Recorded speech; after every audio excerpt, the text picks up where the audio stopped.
Welcome to the Coaches Club podcast, powered by Transform Sport, where we believe great coaches transform lives, athletes deserve great coaches, and coaches deserve great training. I'm your host, Luke Gromer, and every week we're bringing you conversations with coaches and leaders in sport that will help you grow as an effective teacher and transformational leader so that you and your team can reach your potential. Coaches, I'm excited to welcome Coach Jamy Bechler to the podcast. Jamy is the host of the Success as a Choice podcast and the author of 3 books, including The Bus Trip. He spent 20 years as a college basketball coach and/or high school athletic director. He's a John Maxwell certified leadership coach and now works with high-level corporations and teams to help them maximize their potential in the areas of leadership and teamwork. Today, we dive into what most coaches are getting wrong in their leadership, how to know when it's time to dismiss a player from your team, and how to develop leaders on your team. I'm confident that this conversation will help you get better at teaching and leading.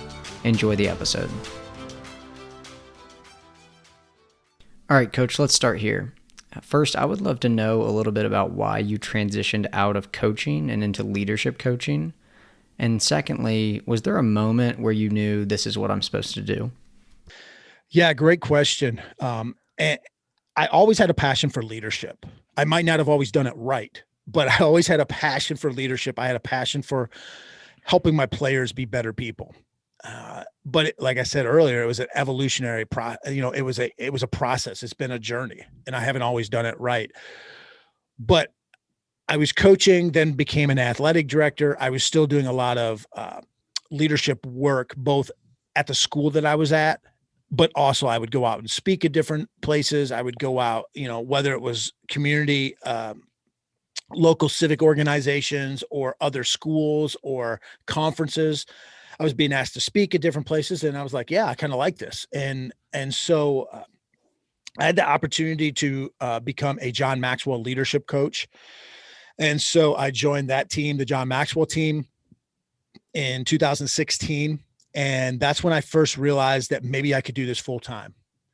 I love organized athletics, but what I really also love is being able to work from home, is not having to go into the office all the time, being able to wear a hat, being able to wear not ties and suits, have my own schedule. Not at all afraid of working hard or working lots of hours. I just wanted to decide what hours I worked and how hard, when I worked hard, but so have some more flexibility. And so joining the John Maxwell team was kind of the first time I realized, hey, there's this thing out there. You can make money. You could be a full-time entrepreneur. You can do the leadership thing on your own. Now I make that sound simple. It's simple, but not easy. Yeah. It's a simple concept, not easy at all. But I stopped being in organized athletics. I jumped feet first in the deep end and went at it. And those first 2 years was almost like being a grad assistant again. You don't know what you don't know. And I definitely didn't know what I didn't know. And, I jumped in at feet first, spent a couple of years making pretty much every mistake you can make in the book as a business owner, as a small business owner. The speaking part is kind of easy to a degree. Getting up on stage in front of thousands is really the easy part. Going and speaking to a team is pretty easy. Writing content or even writing a book is easy compared to actually having a business and running a business and all the things that go into that. And so I had to learn so much of that, but it's been a great process, a great journey. It's been fun. And I've been able to work with so many great athletes, so many great coaches all over the country at all different levels. It's in all different sports too. It's been great. Gotten to write some books, just met a lot of people in podcasting industry. It's just been fun. And obviously when you have your own team or you're an athletic director, you really get to do a deep dive into those 15 individuals or 20 individuals or an athletic department. You get to know a lot of those student athletes. So there's a lot to be said for that in organized athletics. And there's a place for great leaders out there to be in teams, to be in athletic departments. I also think there's a need for people to go around and help others see, a great phrase is see the picture when they're inside the frame. It's really hard to to see things when you're knee deep in the muck and the minutia of, hey, I got to set up ticket takers and I got to make sure there's blue Gatorade in the concession stand and I got to get these physical forms in and we got to plan practice. You forget that there's people involved. And so it's been great to be able to go around and help teams and departments remember the people, so to speak. Yeah, I like that. I like that a lot. And I think that kind of segues well into my next question. I think you started to hit on it, but my next question is just what are some of the first things that come to your mind when you think about what most coaches get wrong when it comes to leadership? Yeah. And, it's not just exclusive to coaches, it's just people in general. But the very first thing is, I think we have a misguided notion of what leadership is. Our, our idea of leadership is positions, titles, flowcharts, authority, status. Okay. I'm the president, so I am a good leader. I am the coach, so I am a good leader. I am your dad, so I am a good leader.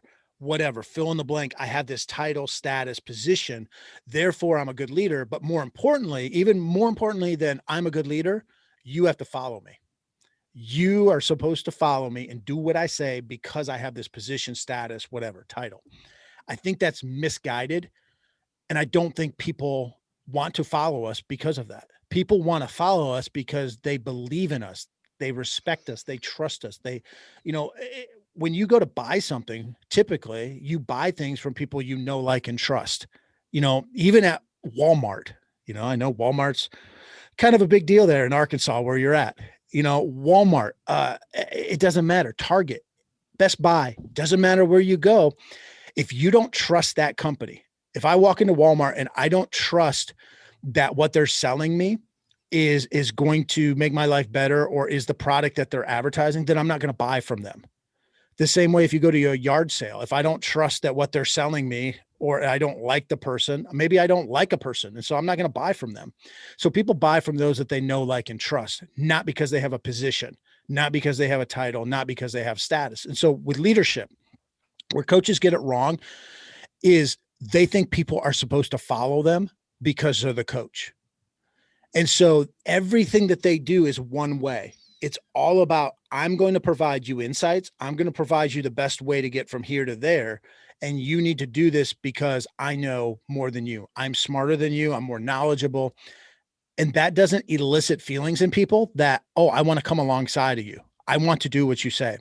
Our goal as a leader, our goal as a coach should not be to have, as a basketball coach, let's say, and I know you have a lot of basketball coaches that listen to your podcast, Luke.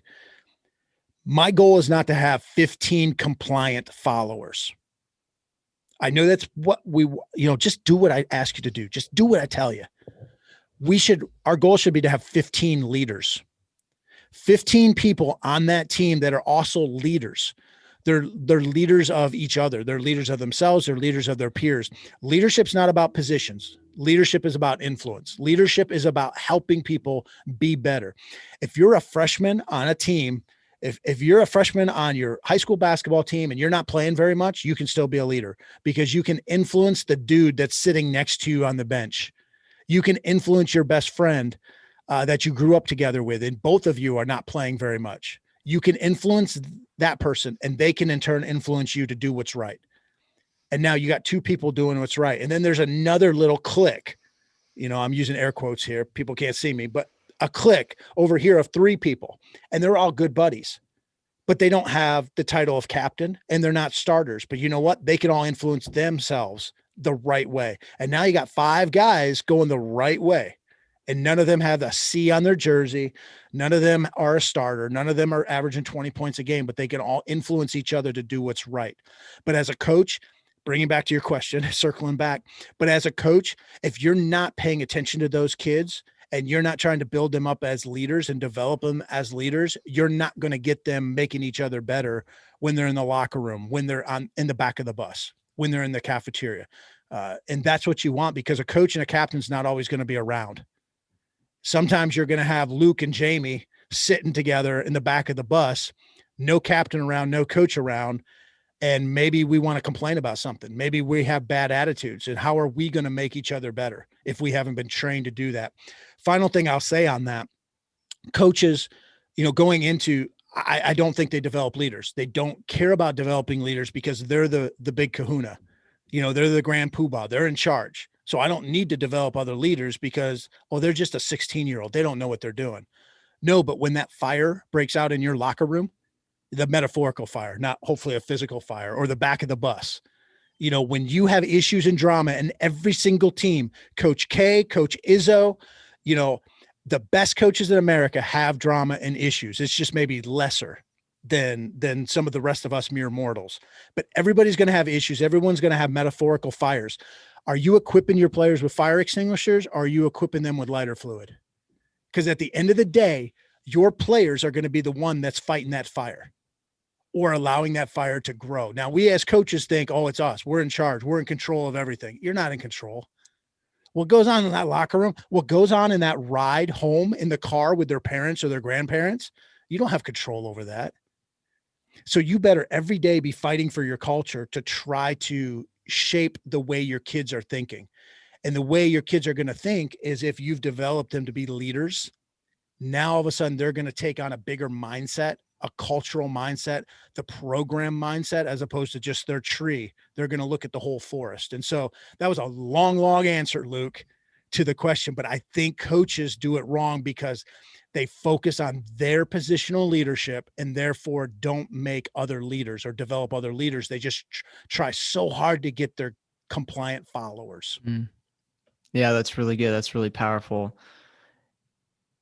So how do coaches do that? How can coaches be more intentional about developing leadership skills in their athletes? The very first way is to be coachable themselves. Coaches don't like to be coachable. We ask that of our players, but then we don't do it ourselves. So be coachable. Understand that you don't know it all. Understand that there's a difference between knowledge and wisdom. And as coaches, we are the smartest people in the locker room. We're the smartest people in that gym. We're the smartest people on the bus. I hope we are. I hope we're smarter than our players. Okay, but that doesn't mean that we're going to go the right direction. That doesn't mean we're wise about stuff. Just because I'm smarter than you as my player doesn't mean I'm wise. I heard it once said that knowledge or intelligence is knowing that a tomato is a fruit. Most of us know that a tomato is a fruit. Wisdom is knowing that you don't put it in a fruit salad. Even though it's a fruit, you don't put it in a fruit salad. That's wisdom. I talk about, knowledge is knowing that a street out in front of my house is a one-way street. I know it's a one-way street. There shouldn't be cars coming. Wisdom tells me I need to look both ways still, even though it's a one-way street.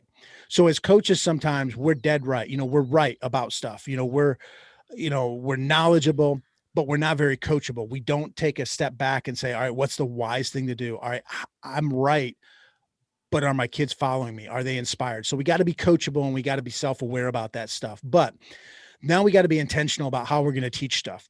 Very first thing is you can't teach anything, whether it's X's and O's or leadership, if your kids don't buy into you. If they don't trust you, if they don't like you, it's going to be hard for you to sell them on anything. So you've got to connect with them. You've got to ask them how their day is doing. Actually listen to them. Don't make them a commodity. Be a transformational coach. Don't be transactional. If your 15th kid is screwing up or your 15th kid isn't playing much and is not very good, you should still treat them just as good as you would treat the dude that's scoring 20 points a game. Don't just look at them as a commodity. And that takes a mentality shift sometime, a mindset shift. But do some leadership training with them. Take 15 minutes a day out of your practice. You don't need to spend your 2-hour practice. First of all, most of our practices are absolutely boring. They're terrible practices. We haven't organized them well. Our kids aren't engaged. They're bored. And then we're wondering why a 16-year-old with no attention span to begin with isn't paying attention. It's because they got like a 7-second attention span and we're boring the crap out of them. Okay. Cut your practices down a little bit and spend a little extra time on teaching them something about how to handle adversity, do some leadership training, have a guest speaker in, do some team building stuff, just have fun stuff, instead of 2 hours of boring practice. Don't treat that 2 hours like it's, church time or like it's this sacred time. It's not sacred. It's just that time that you decided you were going to practice. Well, when they get a technical foul, or when they're not doing teamwork very well, or when they're being really selfish, did it really matter if you had a 2-hour practice, or if you had an hour and 45-minute practice, but you were working on teamwork stuff? You were working on those other things that that's really causing you to bang your head against the wall. So I think there's a lot of ways that you can, lots of guest speakers, lots of things on YouTube, lots of ways that you can develop leadership, but teach it. And I don't care. I mean, yeah, it'd be awesome. Buy my books, bring me in to speak. That would be awesome. But there's other books, there's other speakers, there's other things. YouTube is full of free stuff. Do something as a coach, do something, because at the end of the day, it's a cliche, but it's not about the X's and O's. It's about the Jimmys and the Joes. I know that's a cliche and it rhymes, but your people, it's about the people. And even if you're the most Machiavellian coach, even if you're the most, sinister, all I want to do is win. Well, the best way to do that is still to get the kids to believe in you. Even if you don't have good intentions, still treating your people right will get them to be doing more right things. If they're more inspired to play for you, even if your motives are bad. So even if you're listening to this and you're just, a sinister coach and you're Machiavellian and you're sitting there, some evil doer or whatever, as my son will say, an evil doer, still treat them well, because that'll get them to do good things. But hopefully you have nobody listening like that. Hopefully you have people that are listening to this show because they want to be a transformational coach. They want to make a difference. And if that's the case, man, treat people right, and they're going to do the right things. And eventually the process is going to play out and you're going to win games. Or you know what, maybe you don't win games, but it's another lesson that you can teach them. So I rambled on there quite a bit, but be intentional first, or understand that you have to be coachable, be intentional, do something. I don't care what it is. Do something that makes them better people. And if you have better people, if all else is equal, a dude that can dribble really well, that it's almost like a yo-yo, that ball's on a string. If you take two guys that are great dribblers and one's a good dude and one's a bad dude, probably the good dude, if the skills are equal, the good dude's going to win out. So hopefully you have players and you're doing your job as a trainer, as a coach of basketball or whatever sport you're teaching. Hopefully you're doing well to teach them the skills, and hopefully you're developing their skills, certainly.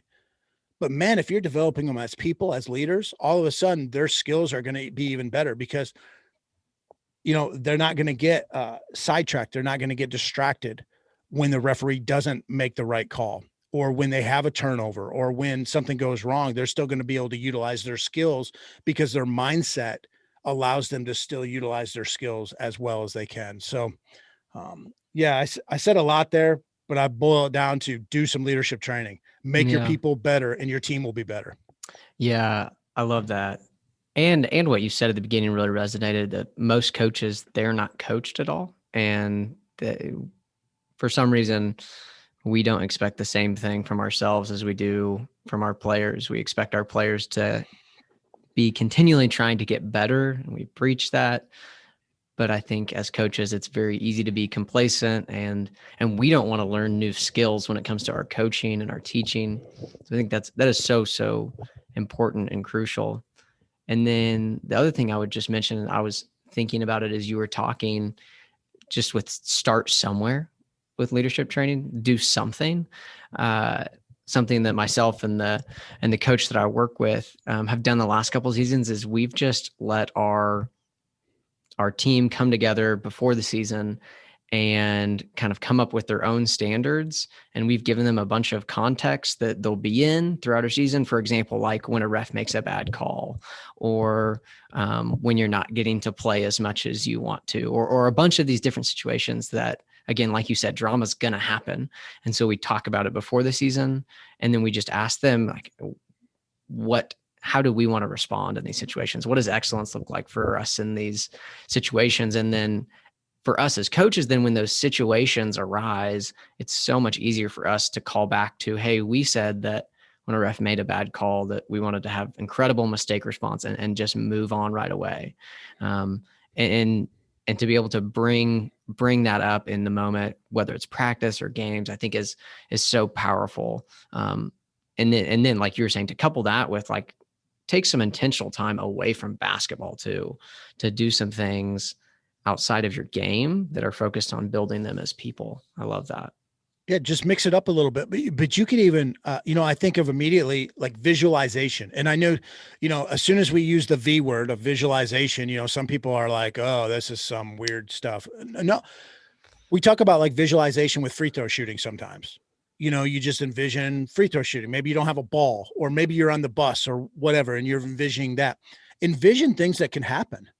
Like, every coach listening right now could quickly list 10, 12, 15 things that's going to happen in their next game. A referee's going to miss a call. A referee's going to make a bad call on you. You're going to have a turnover. You're going to miss a layup. You're going to miss a wide open jumper. Coach, that you're going to get frustrated about X, Y, and Z. Like, players, coaches, you all know what's going to happen in the next game. You don't know when it's going to happen, what the context is going to be, but something's going to happen. You can visualize your response. What's your response going to be? How you're going to handle those things. And if you do those things enough, it becomes almost like automatic. You don't have to experience those things to know how to respond to those things all the time. You can think about it, visualize those things. How am I going to respond? And then when it actually happens, it's like, okay, I've been here before. Boom. Next play, as Coach K say. Next play, boom. I'm on to the next play because I just visualized it. It becomes a rapid response for me.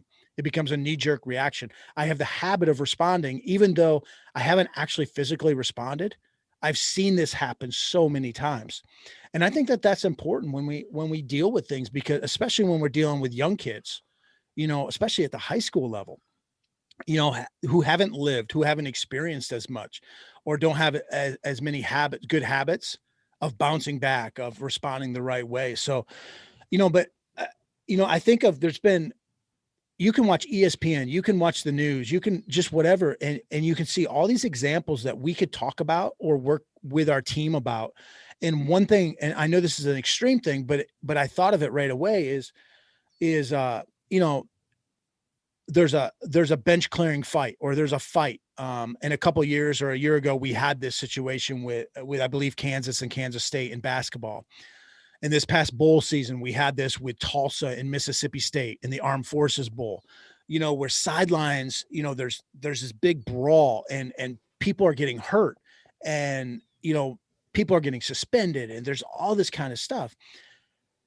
Those are things, I know that's an extreme, but those are things that coaches, we should be talking about when those happen. Don't wait for it to happen to us. And I know a lot of coaches will be like, yeah, but that'll never happen to us. Okay.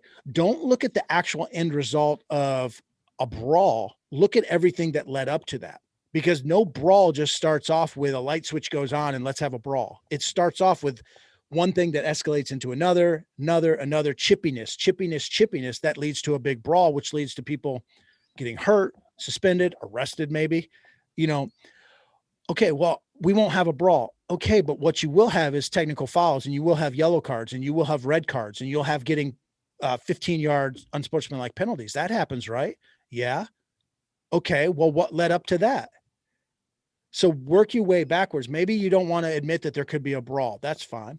But work to some of the smaller things that are more realistic. How am I going to deal with this stuff? Have we talked about our staff, our assistant coaches? What are we going to do when somebody gets a technical foul? What are we going to do with me as the head coach gets a technical foul? How are we going to deal with this? Is there a coach designated to hold me back? What happens if two kids under the basket tussle up? It's not even a bad thing, but they just go for a loose ball. They get kind of, in a pretzel, tempers flare. What are you doing on the bench with your players? Have you talked to your players about this? All these kinds of things. And we're like, well, they'll know how to handle, or we told them they can't leave the bench area. You told them once. My wife, after 20 years, still tells me to pick up my socks on the floor. We still tell our 11-year-old to do things. How many times do I have to tell you? Well, obviously a lot of times.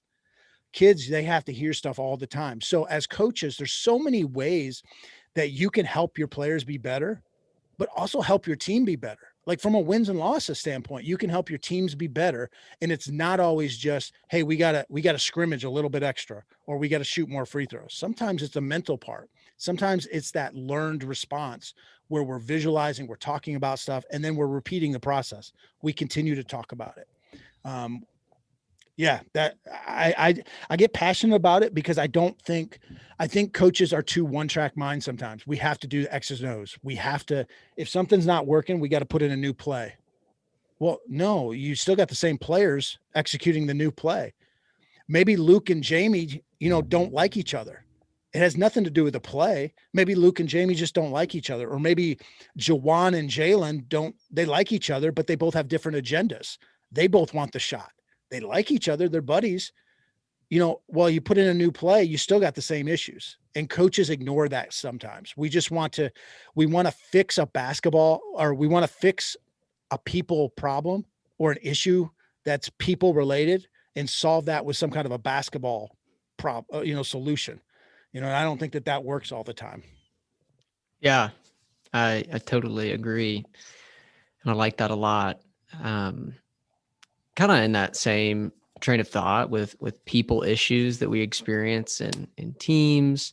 And as coaches, you shared a video of Nick Saban on Twitter talking about getting the right people on the bus and the wrong people off the bus and getting them in the right seats. I would love it if you would just talk about your thoughts on the importance of that, and how a coach, particularly like maybe high school and below, should go about determining when and if it's time to remove someone from the bus. Yeah, great question. Great words from Nick Saban, and not all those words on the video I posted a while. That the tweet that you're referring to. That's not exclusive to Nick Saban. It's not like trademark copyrighted stuff, but Nick Saban, when he speaks, people listen, and he has good words, and he has a good concept, a good grasp on culture and process. But yeah, he's talking about stuff. John Gordon has a great book called The Energy Bus, about getting the right people on the bus. Jim Collins with Good to Great talks about getting the right people in your organization, and you can go from good to great. Different. I'm paraphrasing some of the concepts, but yeah, the Nick Saban, getting the right people on the bus, getting them in the right seats, getting the wrong people off the bus. And, he also talks about high achievers don't like mediocre achievers, and mediocre achievers don't like high achievers, because they have standards that I don't want to live up to. So all that stuff. Yeah. Great question. Great concepts there. First of all, it's absolutely imperative that you have the right people on the bus, that you have the right people on your team. Now, not everybody gets to choose who's on their team. I understand. Now, if you're a college coach, there is very rare circumstances where you don't get to choose your team. Now, you might feel like you're handcuffed. You might feel like, well, this is all I could get. Okay, maybe you feel that way, but technically you could choose who was on your team. High school, most of the time, it's hard to choose 100% of your team. But here's the thing, like when I would take over a team, when I would take over a basketball team, those players might not be my recruits, but they are my players. They become my team members. They're my players. And so in high school, you might not be able to choose your players, but once they're on their team, then they're on your bus. Okay. So yeah, you maybe not be able to choose who's on your bus, but now what you can do, that second part of Nick Saban's quote of make sure you're there in the right seats, get those players in the right seat, make them better. In other words, help them grow, develop, help add value to them, equip them, enable them, empower them. Probably enable is a bad word because enable gets a negative connotation, but enable them, like enrich them, make them better, empower them. So maybe you got people on the bus that maybe aren't quite who you would want on the bus, but that's just life. Sometimes you play poker. Some of your listeners might play poker. You're dealt a hand. That doesn't mean you have to just, if you didn't get the right cards, now all of a sudden, woe is me, I can't win the hand. No, you play your hand and you make the best of it. And sometimes people win hands and lots of money with a bad hand. Sometimes you don't have the right people on the bus, but you can work to make sure that they're growing and developing, and you're empowering them and you're helping them become somebody that should be on the bus, and you're helping them get in the right seats. Now, your specific question of when you should get rid of somebody. I am in favor of not getting rid of people unless absolutely necessary, where it's going to mess up your team. It's messing up your culture, and there's no other way that you can get around that. I think we cut bait on kids way too quickly, not because it's the kid's fault, even though we say this kid's a turd or this kid's a bad apple, this kid's a cancer. But we haven't done what we should do as a coach. We haven't invested in their lives. We haven't dived into their life. Oh, well, that takes too much. I don't have time for that. Jamie, I don't have time for that junk. We're in the middle of our season. Yep, you're right. You don't have time for it right now. You should have been doing it during the summer, but you weren't because you took the summer off, or you were only worried about, getting paperwork in for the, physicals, or getting paperwork in for summer camp. You weren't worrying about taking this time to invest in your kids' lives. Start now to invest in the kids' life if you want to connect with them next year. If you're going to have tough conversations, have tough love with them a year from now, then you need to start right now building a strong bond. So yeah, you're right. You might not have time now, but you should have been doing something before.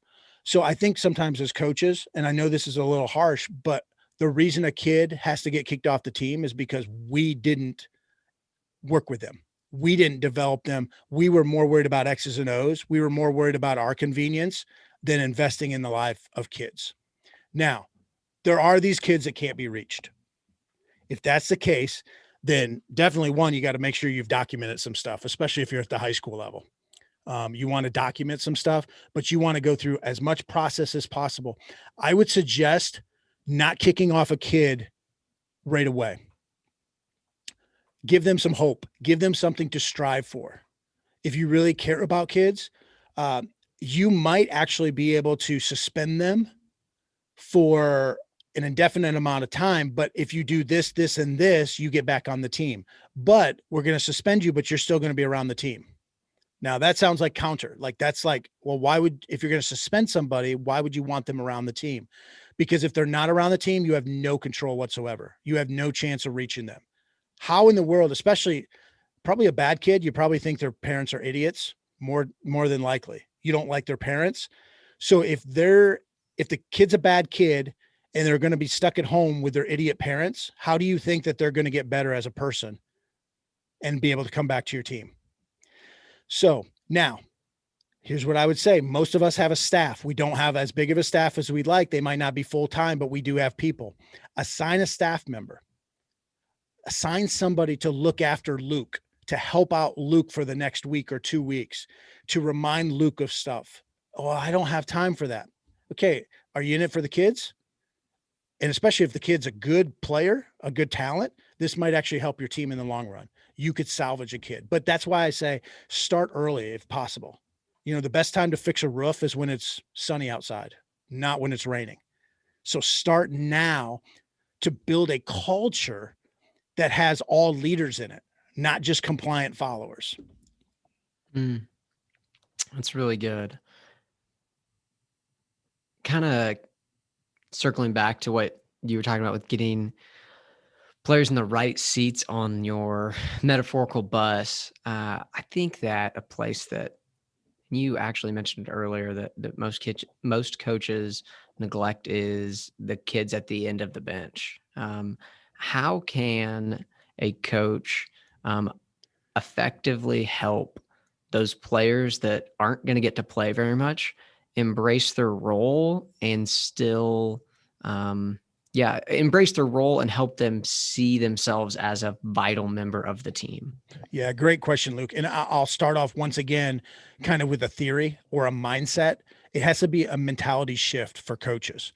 We have to actually believe that those kids have value, because if we really don't believe that they have value, that's going to come off. I mean, they're going to sense that, and we're going to be insincere anytime we say something. So we have to truly believe that they have value.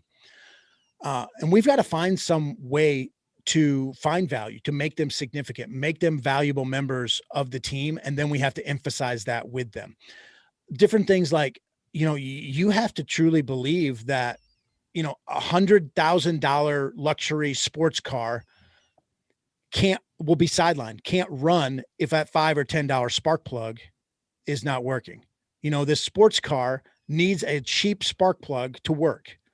Well, our team needs spark plugs. Our team needs role players, valuable role players, or else the stars aren't going to be able to be stars. Our team's not going to be able to go down the road, as effectively without a spark plug.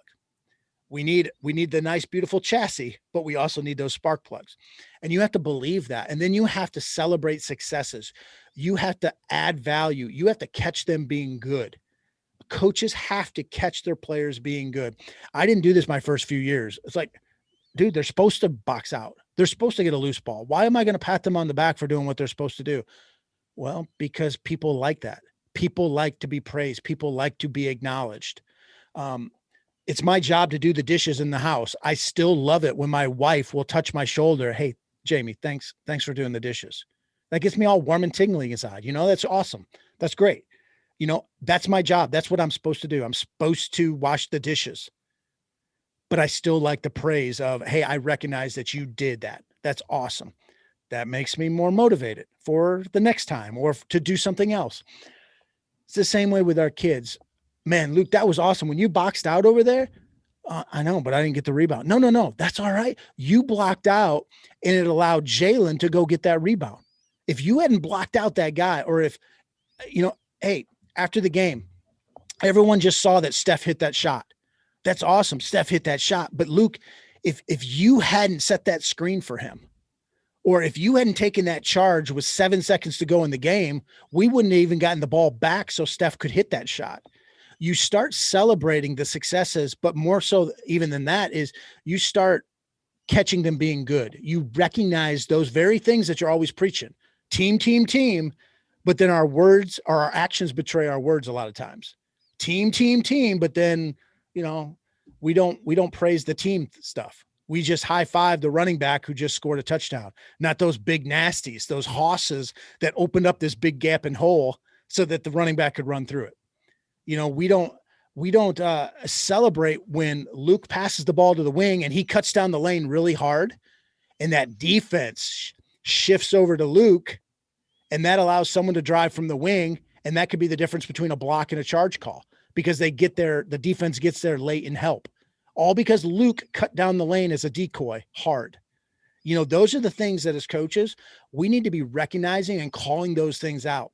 The dumbest parent in the stands knows that Steph just hit the shot. Everybody knows Steph hit the shot. Everybody knows Steph just scored 30 points. Everybody knows that. The stupidest person in the gym knows that. You need to rise above that, and your team is going to catch on when you start talking about that screen that so-and-so set or that thing that so-and-so did with 2 minutes to go. Those are the things that are going to win your players over. And they're going to be more encouraged and more motivated to do those things the next time. The final thing I would say about, or a quick thing I would also say about that is find ways to put your people in positions that set them up for success. Don't put them in positions. Luke, I can't. Luke's terrible. Luke just absolutely can't dribble with his left hand.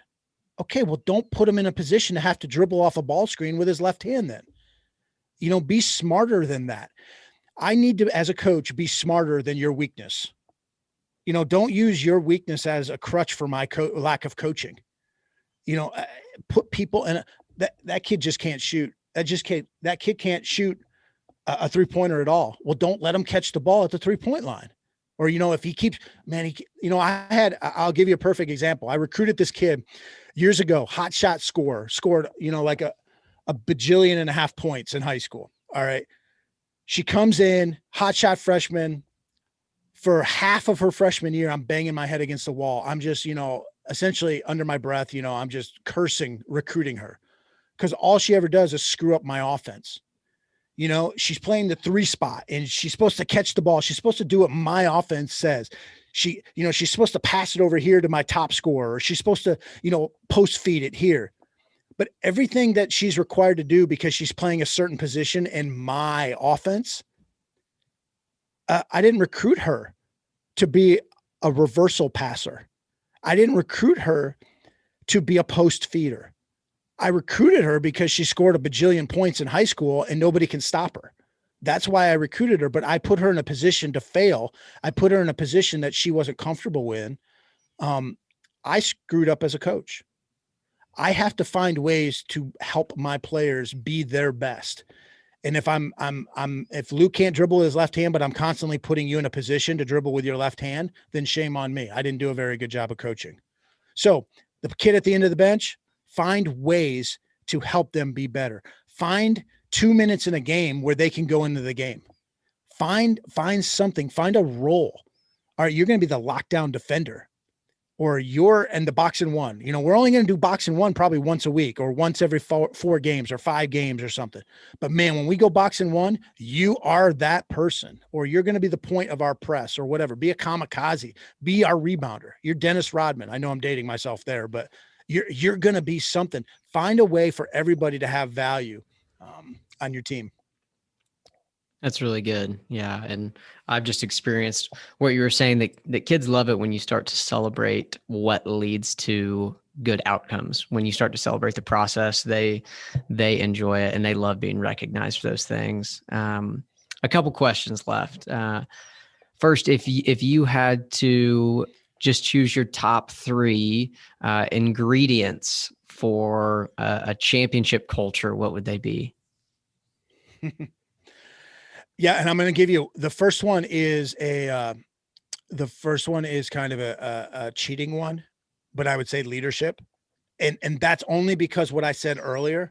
I believe your whole team, the goal should be to develop more leaders, not just compliant followers. So leadership in terms of the more leaders you're going to have on your team, the more people that are influencing one another to be better, your culture is going to be better without question. So leadership is kind of the easy one to me, but I don't think we do that very well. Responsibility. If you're going to have a great culture, you have to have responsible people. So you have leadership, people developing leaders, but you also have to have responsibility. Or a Coach K, he's the first one that I heard say it, but collective responsibility, kind of this sense of we're all responsible to one another. You could call it ownership. You could call it investing in the process. I like the collective responsibility, but we're all responsible to one another. When Luke shoots a shot, it's my shot as well. If I have a turnover, it's Luke's turnover. We're all in this together. It's not, they, I, me, my, it's not they lost. It's not, Luke had, they, I didn't screw up. I didn't even play. Coach didn't even play me. It's not my fault. Well, shoot, it's your fault more than it is the people that played, because you're so bad. The coach had to play them. It's a bad joke there, but it's us. It's we, us, ours. It's not me, my, I, they. You see this with coaches all the time. They talk about they, especially if you take over a program. Well, they, talking about last year, talking about the team. No, it's we. It's us. We need to be better. So that collective responsibility, that taking ownership to a degree, and then habits, daily habits. Well, what does that have to do with culture? Well, because your habits, what you want tomorrow, you need to put that stuff in motion today. What you do today is going to affect tomorrow. What you did yesterday is going to affect today. So what do you want your culture to be like? And then work backwards. I want our team to look like this. I want our program to look like this. Okay, well then that's going to require that every day we do this stuff, kind of the process, the journey thing. We need to know where we want to end up. And then we want to have good habits that allow us to get there. We want to fight for those habits every single day. So you know what? If Luke shows up late, well, and I don't say anything about it, the next day he might show up late, or 2 days later he might show up late. And then next week he shows up late, and it becomes a habit where he's allowed to do that kind of stuff. So the habits you develop, you have to have good positive habits that lead to what you want, where you want to end up. So essentially, are your choices today on par with what your goals are? Are the things you're doing today, your habits, are they aligned with where you want to end up? So leadership, responsibility or ownership, and then habits. I like it. It's a good list. Really, really good. Here's my last question for you, and it's something that I've asked every coach that I've interviewed. If you could decide, these are the 3 or 4 things that every coach in every sport at every level, they need to be educated on these things so that they can provide a great experience for athletes, what would they be? First of all, make yourself an expert at understanding / listening. That's probably not something you would think of, but become awesome at understanding other people. And one of the ways you do that is by listening. Learn to listen, listen to learn. Stephen Covey in his book, 7 Habits of Highly Effective People, say, seek first to understand, then to be understood. Coaches are different than players. We think differently. We've had different experiences. Even Jamy as a 16-year-old basketball player or as a 16-year-old basketball player way back in the day would be different than Jamy as a 16-year-old basketball player today. So there's different thought processes. There's different things we have to understand. We have to see things from a different perspective, or else we'll never understand how to motivate people. We'll never understand what makes them tick and how to get the best out of people. So first, be an expert at understanding. Communication. Be good at communicating, and try to be good at communicating. Over communicate.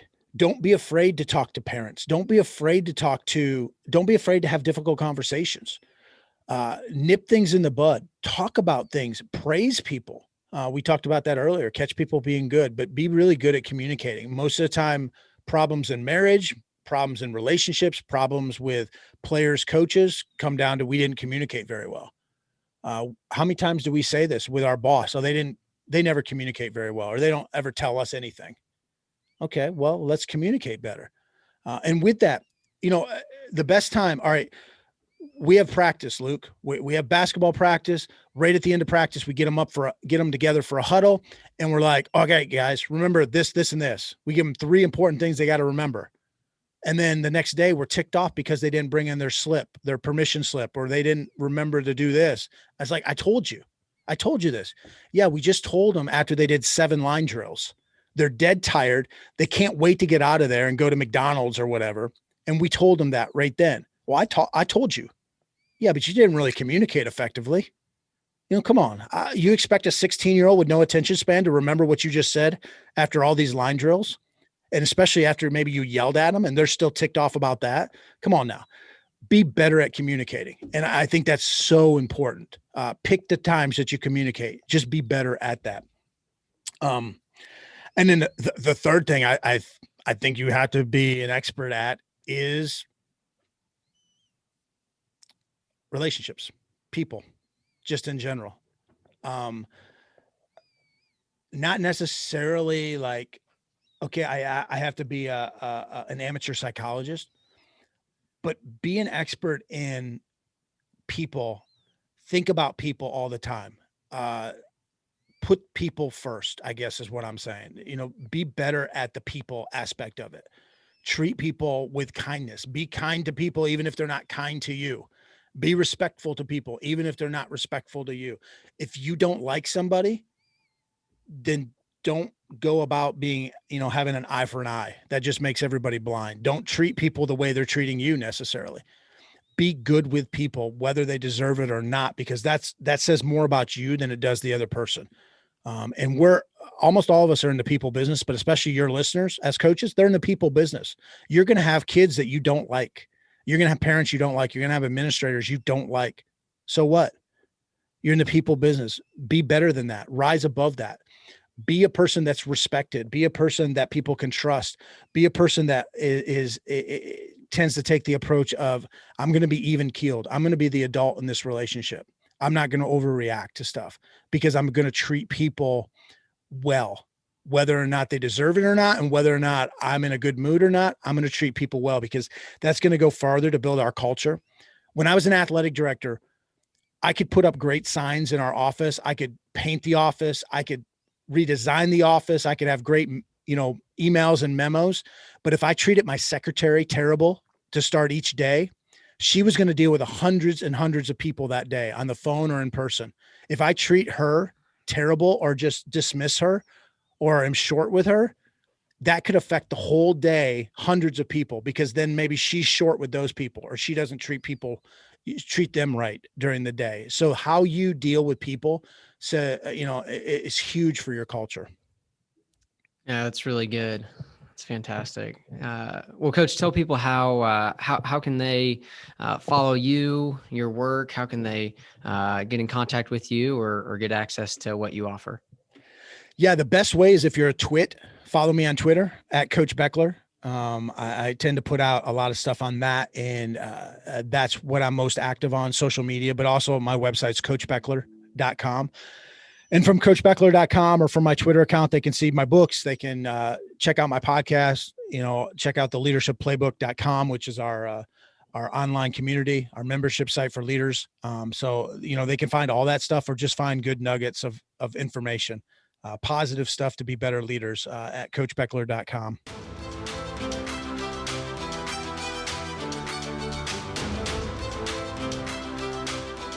Coaches, if you enjoyed this episode or found it valuable, please take a minute to rate, review, and subscribe wherever you listen to your podcasts. And give us a shout out on Twitter at coachesclub_. That's COACHES club_. And lastly, if you'd like a copy of the notes from this episode, go to transformsport.org/podnotes.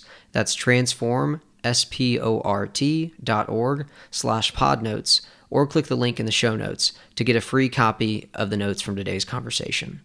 Thanks for listening to the Coaches Club podcast powered by Transform Sport, where we believe great coaches transform lives, athletes deserve great coaches, and coaches deserve great training.